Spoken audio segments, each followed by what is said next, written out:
Lotus reality and agro farming వారు premium farm land projects మన పొలం ఫేజ్ 1, 2 మరియు 3 కంప్లీట్ చేసుకొని మన పొలం phase 4 Wasar village at Narayana Khed లో ఆగస్టు 15 ఇండిపెండెన్స్ డే రోజు గ్రాండ్ లాంచ్ చేయడం జరుగుతోంది. లాంచింగ్ మరియు ఇండిపెండెన్స్ డే సందర్భంగా 5 గుంటాస్ ల్యాండ్ అవుట్ రేట్ లో బుక్ చేసుకున్న వారికి 1,50,000 రూపాయల డిస్కౌంట్ తో పాటు 2 గ్రాముల గోల్డ్ ఫ్రీగా ఇస్తున్నారు. పూర్తి వివరాలకు సంప్రదించండి. పూర్వ జన్మలో మనం ఎవరం అసలు? గత జన్మలో మనుషులుగా పుట్టామా, లేకపోతే మరి వేరే ఏదైనా జన్మెత్తామా? మనం ఏ వృత్తి చేసేవాళ్ళం? ఎవరికైనా కష్టాలు కలిగించామా, మోసాలు చేసామా? ఇవన్నీ కూడా మనకి జన్మ చార్ట్ను బట్టి మనం చెప్పేయచ్చు. చాలామందిని కనుక మనం కొరకు చూసుకున్నట్లయితే, ఏమండి నేను రోజు పూజలు చేస్తున్నానండి, పూజలు చేస్తున్నా సరే నాకు ఏది కలిసి రావట్లేదు. ఏ పూజలు చేయనటువంటి వాడు కోటీశ్వరుడు, బిల్డింగ్లు అయిపోతున్నాడండి, కారులో తిరుగుతున్నాడండి అంటారు. అలాగే మరొకడు, ఏమండి తెల్లారితేడు అందరినీ ముంచుతాడండి, అయినా సరే వాడు బ్రహ్మాండంగా ఉన్నాడండి అంటారు. మరి ఒక్కొక్కడైతే ఒక రాజకీయ నాయకుడు, నాకు తెలిసినటువంటి రాజకీయ నాయకుడు యూసఫ్గూడలో ఇలా రేకులు ఎత్తేసి దాంట్లోకి దూకేసి, మరి ఆ కాలంలో అతను అనుచరులు కలిసి అమ్మాయిలను పాడు చేసేసేవారని అనేవారు. మరి ఇవన్నీ ఇలా రకరకాలు. ఇప్పుడు మొన్న జరగలేదా కలకత్తాలో? డాక్టర్ అమ్మని రేపు చేయలేదా? వాడికి ఆ అత్యాచారం చేసిన వాడికి వాడు చేస్తాడు, రేపు పొద్దున ఏదో శిక్ష వేస్తారు, కానీ వాడికి నెక్స్ట్ జన్మలో ఎలా తెలుస్తుంది వీడికి చేశాడని? కాబట్టి అలాగే ఎవరికైనా సరే మనము డబ్బులు ఎగ్గొట్టేసామనుకోండి, రుణానుబంధ రూపేణ పశుపత్ని సుధాలయాం, వాళ్ళు ఎవరో కాదు, మనం పిల్లల రూపంలో వస్తారు, వసూలు చేస్తారనమాట. పిల్లలు ముఖ్యంగా అప్పులోళ్ళు, కానీ మనం వాళ్ళ మీద అమితంగా ప్రేమ చూపిస్తాం. కారణం ఏంటంటే పూర్వజన్మలో వాళ్ళ డబ్బులు మనం తినేసాం.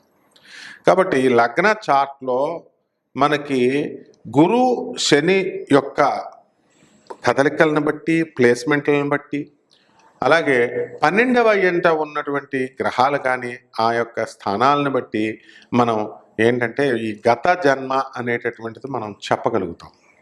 మరి గురుడు జీవకారకుడు అని మనందరికీ తెలుసు, అలాగే శని కర్మకారకుడు అని మనకు తెలుసు, కర్మఫల దాత ఆయన.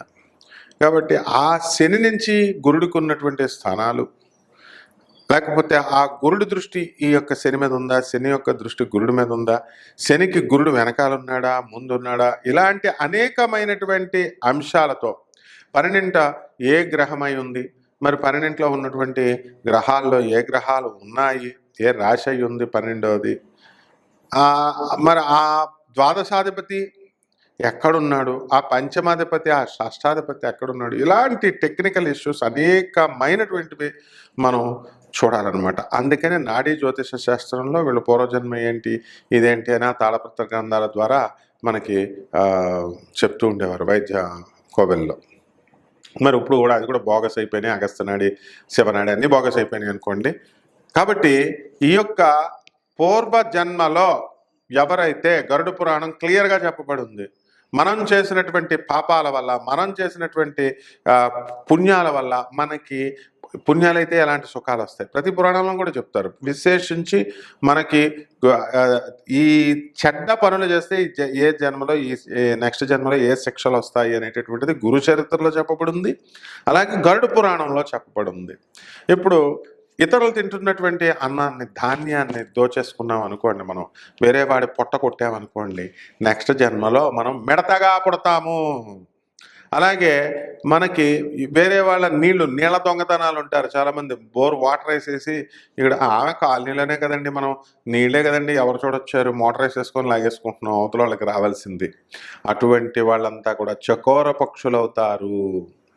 అలాగే ఇతరుల్ని డబ్బును మోసం చేసేస్తున్నాం, వాడిని అమాయకుడు కదండి, అంటే నువ్వు కాదు మోసం చేయడం, మోసకాపింపబడినటువంటి వాడు బాగుంటాడు, నువ్వు మోసం చేసినటువంటి వాడు నువ్వే మళ్ళీ కర్మను అనుభవించాలి నెక్స్ట్ జన్మలో. కాబట్టి మోసం చేసినటువంటి వాడు వాడేం చేస్తాడు, సేవకుడుగా లేకపోతే నీ బిడ్డగా రుణానుబంధ రూపేణ పశుపత్ని సుతాలయం నీ భార్యలాగా వచ్చి నీకు కంపల్సరీ నీ దగ్గర నుంచి అనా పైసలతో మొత్తం వసూలు చేస్తాడు. ఇందులో ఏ మాత్రం సంశయం లేదు. ఇప్పుడు విద్యాదానం చేయాలా?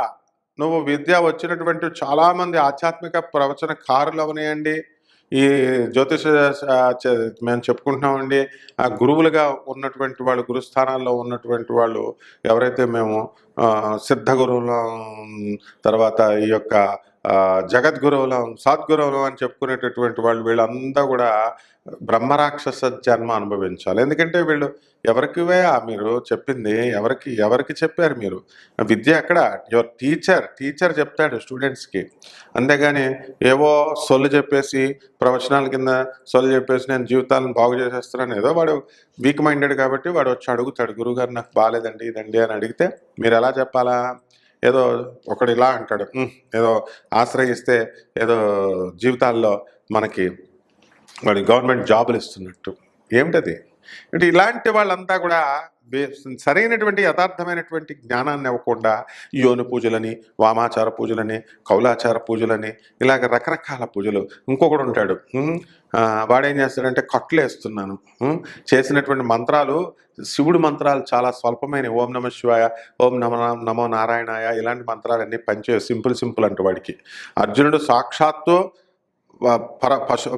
ఈ యొక్క తపస్సు చేసి ఓం నమ శివాయ అనే సింపుల్ మంత్రంతో పాశుపతాస్త్రాన్ని సంపాదిస్తే అది వీడికి సింపుల్ మంత్రం అంటాడు. మరి ఏముండాలిరా అంటే ఓం హ్రాం హ్రీం హ్రూం అని చెప్పి ఏదో ఒక దేవత పేరు చెప్తాడు, వారాహి అనో ప్రత్యంగరనో. ఇలాగా ఈ జనాలు కూడా షార్ట్ కట్ గాళ్ళు కావాలన్నమాట. వీళ్ళకి షార్ట్ కట్ మెథడ్లలో తొందరగా పనులు అయిపోవాలి. ఇలా షార్ట్ కట్ మెథడ్స్ని ఎంకరేజ్ చేసేవాళ్ళు, అవైదిక పద్ధతుల్ని, తర్వాత ఈ యొక్క అశాస్త్రీయమైనటువంటి పద్ధతుల్ని ఎంకరేజ్ చేసేటటువంటి వాళ్ళంతా కూడా బ్రహ్మరాక్షస జన్మలు ఎత్తుతారు. రౌరవాది నరకాలకు వెళ్ళిపోవడం అనేటటువంటిది క్లియర్గా జరుగుతాయి. మరి కొంతమంది మరి మానభంగాలే చేయక్కర్లేదు. పూర్వజన్మ చెడ్డ పనులు అంటే మానభంగాలు చేసేయడం, హత్యలే చేసేయడం అన్నట్టే మన మైండ్ వెళ్తుంది. పాపం అంటే ఏం చెప్తాం మనం? పాపం అంటే దొంగతనం అని చెప్తాం, లేదా వ్యభిచారం అని చెప్తాం. ఎక్కువగా ముఖ్యంగా పాపం అని అనగానే మటర్లు చేయడం, బ్రాహ్మణ హత్య, ఇలాంటివి చెప్తాం. ఇప్పుడు నీ తల్లికి నువ్వు తిండి పెట్టకుండా ఉండడం, అది కూడా హత్యే నాయన. నీ తండ్రిని ఓల్డేజ్ హోమ్లో చేసేయడం, నువ్వు బాగా సఫిషియెంట్ డబ్బుండి, అది కూడా నీకు హత్యే నాయన. అలాగే నీ పెళ్ళానికి భయపడి తల్లిదండ్రులని ఎక్కడో హాస్టల్లో వేసేయడం, చెల్లుళ్ళ దగ్గర పెట్టడం, ఇవన్నీ కూడా పరమ మహాపాపాలు, పంచ మహాపాపకాలు. సురాపానం ఇవన్నీ చేస్తున్నాం. ఈరోజు బాగుందండి పార్టీ, డ్రింక్ బాగుందని అంటున్నాం. నెక్స్ట్ జన్మలో దాని పర్యవసానం మనం అనుభవించాల్సిందే. మందు తాగే ప్రతి ఒక్కడు, సిగరెట్ తాగే ప్రతి ఒక్కడు, ధూమపానము, ఇవన్నీ కూడా ఎవరైతే స్త్రీలని, పరస్త్రీలని ఎవడైతే పొందుతాడో అటువంటి వాడు గాడిదల్లాగా పుడతాడు. ఎవడైతే దేవుడు సొమ్ములు తినేస్తాడో వాడు కుక్కల్లాగా పుడతాడు. అందువల్లనే కుక్కల్లో ఏమవుతుంది, ఇలా దులుపుకుంటాయి. ఇప్పుడు దేవుడు సొమ్ము తినేస్తున్నామండి, చక్కగా అమ్మవారు బియ్యం ఎత్తుకుపోతున్నాం, నెయ్యి ఎత్తుకుపోతున్నాం, చీరలు దొబ్బేస్తున్నాం, బాగానే ఉంటుంది. ఇప్పుడు ప్రజెంట్ ఏం పర్వాలేదు. నెక్స్ట్ జన్మలో కుక్కలు అయిపోతారన్నమాట. కాబట్టి ఇవన్నీ కూడా గరుడ పురాణంలో క్లియర్గా చెప్పబడున్నాయి. సమస్త పురాణాల్లో ఏ అధ్యాయంలో ఏ లైన్లో ఉన్నాయో ఆ పుస్తకాలు చదవాల్సినటువంటి అవసరం మీకున్న ఏ శ్లోకాల్లో, అవేమి లేకుండా కేవలం నేను చదివేశానండి రామాయణం మహాభారతం చదివేశానంటే కుదరదు అవన్నీ కూడా.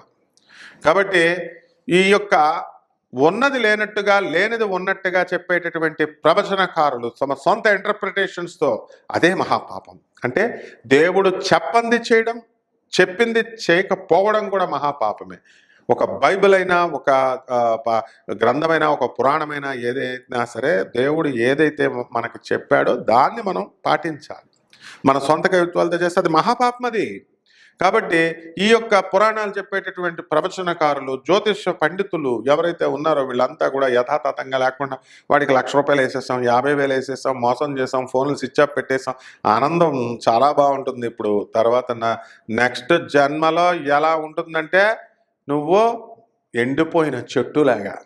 చెట్టు ఉందండి, గురు చరిత్రలో క్లియర్గా చెప్పబడి ఉంది. ఒక చెట్టు ఉంది, దాని మీద పక్షులు వాలట్లా, కొంగలు, చెరువులు ఉన్నాయి, ఆ చెరువుల్లో ఏ కొంగ కూడా వాడట్లా. ఏమిటండి అని నృసింహ సరస్వతి స్వాముల వారిని అడిగితే వాడు విద్యావంతుడై ఉండి వాడు అక్రమ పద్ధతుల్లో సంపాదించాడు, ప్రజలకు కావాల్సినటువంటి న్యాయం చెప్పలేదు, వాడు విద్య ఉండి కూడా ఎవరికి ఉపదేశించలేదు, వాడు స్వార్థపరుడు. ఇటువంటి వాళ్ళంతా కూడా గ్యారంటీగా ఇలాగ అయిపోతారన్నమాట. కాబట్టి ఈ చాలా మందికి భర్తలు చనిపోతూ ఉంటారు. ఎందుకండి? శృతిమించిన కామంతో గత జన్మల్లో మనం ఉన్నట్లయితే వాళ్ళకి దేనికోసమైతే నువ్వు పరితపించావో దాన్ని తీసి పడేస్తాడనమాట ఈ జన్మలో దేవుడు. Newton's third law, to every action there is an equal and opposite reaction. అందువలన ప్రతి చర్యకి ప్రతిచర్య ఉంటుంది. శ్రీరామచంద్రుడు చెట్టు చాటు నుంచి వాలిని చంపితే అదే వాలి జరుడుగా ద్వాపర యుగంలో, త్రేతాయుగంలో రాముడు చంపితే ద్వాపర యుగంలో రాముడు మళ్ళీ ఛాన్స్ ఇచ్చాడు. ఆ యొక్క వాలి జర అనే బోయవాడిగా పుట్టి శ్రీకృష్ణ పరమాత్మను చంపుతాడు. పరమ దయాళువు. అందుకనే ఆ తన ద్వారా చంపబడినటువంటి వాడు మళ్ళీ తనను చంపుతాడని తెలిసినా సరే తన శిష్యుడి కింద చేరతానంటే చేర్చుకొని వాడికి ఈ యొక్క విలువిద్యనంతటినీ కూడా నేర్పి అర్జునుడంతటి మహానుభావుని చేస్తే వాడు బాణంతో శ్రీకృష్ణుడిని చంపాడు. కాబట్టి ఈ విధంగా ఈ యొక్క పూర్వజన్మల్లో మనం చేసినటువంటి పాపాల వలన ఇవన్నీ కూడా కష్టాలు అనేటటువంటివి, సుఖాలు అనేటటువంటివి మనకు వస్తున్నాయి. అయితే ఈ కష్టాలు ఎలా పోవాలండి అని అంటే పూజలు చేసుకోవడం వల్ల పోతాయి, మంచి పనులు చేయడం వల్ల పోతాయి అని మనం చెప్పుకోవడం జరిగింది. కేవలం చాలామంది ఏంటంటే ఈ పూజల కోసం, ఈ ఉపశమనం కోసం 1,00,000 రూపాయలు తీసుకొని 50,000 80,000 తీసుకొని ఇది కాదు నాయన పేదవాళ్ళకి పెట్టండి, మరి ఎవరైతే ఆర్ఫన్స్ ఉన్నారో అనాథ పిల్లలు వాళ్ళకి దానాలు చేయండి, వాళ్ళకి తిండి పెట్టండి, వార్ధక్యం ఓల్డ్ ఏజ్ హోమ్స్లో తల్లిదండ్రులు మరి అందరినీ కూడా అప్పచెప్పేసి ఏ దిక్కు ఏ అనాథలుగా ఉన్నటువంటి వాళ్ళందరికీ కూడా అన్నదానం చేయడం, వారికి ఆశ్రయాన్ని కల్పించడం, వాళ్ళకి వస్త్రదానాలు ఇవన్నీ కూడా చెప్పినట్లయితే, బ్రహ్మాండంగా చేసినట్లయితే వీళ్ళందరికీ కూడా పూర్వజన్మాలు చేసినటువంటి కర్మలన్నీ కూడా తొలగిపోతాయి. కేవలం పూజలు చేస్తూ కూర్చుంటేనే సరిపో కుంకాలు, పసుపులు, అగరబత్తీలు బాగా ఈజీగా ఉన్నాయా, అవన్నీ 10 రూపాయలు పెట్టేసి వేసేసి మరి నెక్స్ట్ నాకు కర్మలన్నీ పోవాలండి, వీడు కూడా 1,00,000 రూపాయలు తీసేసుకొని కపట బ్రాహ్మల, కపట జ్యోతిష్కుల, కపట మంత్రగాళ్ళు వీళ్ళు చేసేసి పూజ అయిపోయింది వెళ్ళిరా, నీ కర్మలన్నీ పోయినాయి, వీడు తీసేస్తే పోతాయి ఆ కర్మలు. కాబట్టి ఇప్పుడున్నటువంటి కాలంలో మరి జ్యోతిష పండితులు అవనియండి, లేకపోతే మంత్రగాళ్ళు అవనియండి, ఎవరైనా సరే 1,00,000 రూపాయలకు తక్కువ కాకుండా ఏ పూజలు చేయడం లేదు. ఈ పూజల వల్ల ఏం ఫలితాలు వస్తున్నాయి? కొంతమంది ఒక బ్యాచ్ ఉంటారు, డబ్బులు ఏం చేసుకోగానే స్విచ్ ఆఫ్ ఫోన్లు. రెండో బ్యాచ్ ఉంటారు, యోని పూజలు, వామాచార పూజలు, కౌలాచార పూజలు. తర్వాత మూడో బ్యాచ్ 1,00,000 రూపాయలు పట్టరా, 2,00,000 పట్టరా, 15 లక్షలు పట్టరా, హోమాలు చేసేస్తాం. ఎవడరా నీ గురువు? అసలు గురువుని బట్టి నీకు శాస్త్రం వస్తుంది. నువ్వు విధిని లిఖితాన్నే మార్చేస్తావా? నువ్వు శాస్త్రాన్ని జన్మనే మార్చేస్తావా? నువ్వు ఇంకో బ్యాచ్, నేను గురువుని, సిద్ధగురువుని, సద్గురువుని, జగద్గురువుని, ఏకంగా ఫలానా పీఠానికి అధిపతిని, నేను శంకరాచార్యని, నడిచే దైవాన్ని. ఇవి వీళ్ళంతా కూడా కంపల్సరీ వీళ్ళంతా రవ్రవాది నరకాలకి వెళ్ళిపోతారు. తర్వాత ఇది వీళ్ళు వెళ్ళిపోతారనేటటువంటి విషయం వాళ్ళకి తెలియదు. ఆ తర్వాత వెళ్ళిన తర్వాత ఇప్పుడు మనం ఈ జన్మలో ఉన్నటువంటి దేవుడు సొమ్ము తిని, ఇప్పుడు కుక్కలు కనబడుతున్నాయి మనకి, అవన్నీ కూడా దేవుడు సొమ్ము తినేస్తున్నాయి. అందుకే ఇలా దులుపుకుంటాయి. కాబట్టి దులుపుకునే ముందు మనకు అవన్నీ కూడా ముడుచుకొని పడుకున్నప్పుడు దానికి అన్నీ తెలుస్తాయి. అదే గత జన్మ అంతా గుర్తొస్తుంది. కానీ ఒక్కసారి దులిపేసుకుంటే మొత్తం మర్చిపోతుంది. కాబట్టి మీరంతా కూడా మనం మంచి కర్మలు చేయడం వల్ల మాత్రమే మన జాతకాలు మారుతాయి. చెడ్డ కర్మలు చేస్తూ ఉంటే మాత్రం తప్పకుండా మనం నెక్స్ట్ జన్మల్లో ఈ కంటిన్యూ అయ్యి చాలా కష్టాలు అనుభవించాల్సి వస్తుంది. ఇక మరి ఏ రాశుల వారికి మనకి ఏ ఫలితాలు ఇప్పుడు ఉన్నాయి, అలాగే ఏ ఫలితాలు మనకి ఏ రాశుల మీద ఎఫెక్ట్, ఈ గత జన్మల కర్మల ప్రభావం ఎలా పడతాయి, అవన్నీ కూడా తెలుసుకుందాం. తర్వాత మనం పరిహారాలు కూడా మనం రాశుల్లో మనం తెలుసుకుందాం. వృషభ రాశి. ఈ వృషభ రాశి వారికి మనం ఈ పూర్వజన్మల్లో మీరు ఏం చేశారు, మనకి కష్టాలు ఎందుకు వస్తున్నాయి అని చాలా బాధపడుతూ ఉంటారు. ఎక్కువగా వృషభ రాశి వారికి జెనిటల్ ఆర్గన్స్ అంటే మీ మర్మావయాల దగ్గర దురదలు, మీ మర్మావయ సంబంధమైనటువంటి గుప్త రోగాలు, సుఖ వ్యాధులు, వెనీరియల్ డిసీజెస్ రావడానికి గల కారణాలు ఏమిటి, ఆ తర్వాత తల్లితో శత్రుత్వము, ఇవన్నీ కూడా మీకు కొంతమందికి వృషభ రాశి వాళ్ళకి వస్తాయన్నమాట. అంటే ఆ వృషభ రాశి వారికి చంద్రుడు చాలా వృషభంలో చాలా ఉచ్చ స్థితిగతుడై ఉంటాడు. కానీ వృషభ రాశిలో పుట్టినటువంటి వాళ్ళకు కూడా స్త్రీలతో విరోధాలు ఉన్నాయి, తల్లితో విరోధాలు ఉన్నాయి. మరి తల్లికి తిండి పెట్టనటువంటి వాళ్ళ పిల్లలు ఉన్నారు, భార్య చేత కేసులు వేయించుకున్నటువంటి వాళ్ళు ఉన్నారు, భార్యలో బాధేసేటటువంటి వాళ్ళు ఉన్నారు, భార్య చేత తన్నులు తినేటటువంటి వాళ్ళు ఉన్నారు. కాబట్టి ఇందులో ఈ వృషభ రాశి వారు ఏం చేశారా గత జన్మల్లో అంటే కామం, విపరీతమైనటువంటి కామంతో మన కలకత్తా కేజీకార్ యూనివర్సిటీలో డాక్టర్ పాపం ఆ పిల్ల ఎంబీబీఎస్ చదువుకొని చక్కగా ఎంఎస్ చేస్తున్న ఆ అమ్మాయి, మెడికల్ స్టూడెంట్స్ అందరూ కూడా పాపం వీళ్ళకి రాత్రి 1 గంటకి 2 గంటలకి డ్యూటీలు అయిపోతాయి. ఆ అమ్మాయిని కామంతో వాడి ఫ్రెండ్ కలిసి ఈ యొక్క రెడ్ లైట్ ఏరియా కలకత్తాలోకి వెళ్ళొచ్చి ఒకడ కామం తీరిపోతే రెండో వాడు కామం లేకపోతే వీడు వచ్చేసి ఇక్కడ ఈ విధంగా ఆ అమ్మాయిని పాడు చేశాడు. అంటే వాడికి కామంతో కళ్ళు కప్పిపోయినాయి అంటారు చూసారా.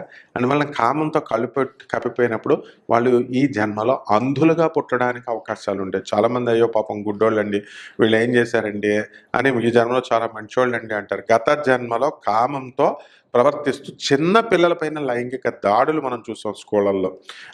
అలాగే ఈ యొక్క అంతేకాదు వార్ధక్యంలో ఉన్నటువంటిది, అది ఆడదైతే చాలన్నమాట, అది వయసులో ఉందా అదేం కాదు, ముసలిదైనా పర్లేదన్నమాట, వీడి కామకోరిక తీర్చాల. అలాగే వాడి అవసరమైతే అత్యాచారం చేసేస్తాడు అంతే అనమాట. అంటే మదమెక్కిపోయినటువంటి ఇది ఉన్నటువంటి వాళ్ళంతా కూడా ఆ రోజు కామంతో ఉన్నటువంటి వాళ్ళు వృషభ రాశిలో ఇప్పుడు కష్టాలన్నీ అనుభవిస్తూ ఉంటారు. అలాగే వీళ్ళు కేవలము ఈ యొక్క స్త్రీలతోనే, మనిషి జాతితో కాదనమాట, గుర్రాలతో, కోళ్లతో, బాతులతో, నెక్స్ట్ ఈ యొక్క డాగ్స్, ఫారిన్లో మనం చూస్తాం అమెరికాలో అక్కడ కూడా డాగ్స్తో మరి అత్యాచారాలు చేయించుకుంటున్నటువంటి, సెక్స్లో పాల్గొంటున్నటువంటి ఆడవాళ్ళు అని మనం చూస్తాం. గుర్రాలతో, ఇవన్నీ వీడియోస్ ఉంటాయి. ఇవన్నీ అంటే హెటరోసెక్స్ అంటాం వీటిని. సో ఈ విధంగా ప్రకృతికి విరుద్ధంగా, ప్రకృతి విరుద్ధమైనటువంటి సెక్స్లు చేసి వాటిని చంపేసి వీళ్ళంతా కూడా నెక్స్ట్ జన్మలో వృషభ రాశిలో మనకి కఠోరంగా మనకి మర్మావయాల దగ్గర జెనిటల్ ఆర్గన్స్ అన్నీ కూడా సుఖవ్యాధులు, గనేరియా, తర్వాత సిఫిలిస్ ఇలాంటి రోగాలన్నీ కూడా పోయి హెచ్ఐవీలు వచ్చేసి ఇవన్నీ కూడా జరుగుతాయి. అలాగే కొంతమందిని మీరు అబ్జర్వ్ చేస్తే బాంబే ట్రైన్ వెళ్తున్నప్పుడు బాంబేలో మీకు సూదులతో నాకు ఎలాగో ఎయిడ్స్ వచ్చేసింది, నేను వీడికి కూడా వచ్చేయాలని చెప్పేసి నాకు ఎయిడ్స్ ఉంటే ఇలా పొడి చేసుకొని అవతలాడు కూర్చోడం. ఆ విధంగా వాడు ఏ పాపం చేయలేదు కదా, మరి ట్రైన్లో ప్రయాణం చేస్తున్నాడు వాడు. ఎందుకు అంటే గత జన్మలో అత్యాచారాలు చేసేసాడు ఆడవాళ్ళ మీద. కాబట్టి ఇలాంటి వాళ్ళకి వృషభ రాశిలో ఇలాంటి కష్టాలు అనేటటువంటివి వస్తాయి. పరిహారాలు ఏమిటంటే దీనికి ఈ యొక్క శుక్ర జపాలు ఇవన్నీ మామూలే. శుక్రుడికి జపాలు చేయడం, శుక్రుడికి దానాలు చేయడం, శుక్రుడికి ఇవన్నీ బాగానే ఉన్నాయి. పసుపు కుంకాలు వేసేయడం, ఒక 500 రూపాయలు ఇచ్చి పంతులకి ఇచ్చేస్తే, అంటే నువ్వు అత్యాచారాలు చేసేసి గత జన్మలో అందరినీ చంపేసి నువ్వు ఈ జన్మలో 500 రూపాయలు ఇచ్చేసి పంతులకి వాడు చెప్పాడు కాబట్టి ఒక 1000 రూపాయలు పూజలు చేసేస్తే అతను ఏమన్నా నీకు ఇప్పిస్తాడా, కర్మలను ఏమన్నా పంతులు తగ్గిస్తాడా? కాబట్టి నీ ప్రవర్తన కరెక్ట్గా ఉండాలా. అట్లీస్ట్ పశ్చాత్తాపంతో ఈ జన్మలో నేను తప్పులు చేశాను కాబట్టి స్వామి ఈ కష్టాలు అనుభవిస్తున్నాను, నా తల్లిని నేను చూడలేకపోతున్నాను, నా తల్లికి దూరంగా ఉన్నాను, నా భార్యకి నా చేత తన్నులు తింటున్నాను నేను, కాబట్టి ఇవన్నీ కూడా నాకు వద్దు అని చెప్పి మీ ప్రవర్తన కరెక్ట్ చేసుకోండి. పేదవాళ్ళకి సేవలు చేసుకోండి, అవసరాల్లో ఉన్నటువంటి వాళ్ళకి సహాయాలు చేయండి. మంచి పరివర్తన, మంచి మనస్సు ఉండడం వల్ల మీరు చేసేటటువంటి పనులన్నీ కూడా సక్సెస్ అవుతాయి. నెక్స్ట్ జన్మలో మంచిగా మీరు పుడతారు.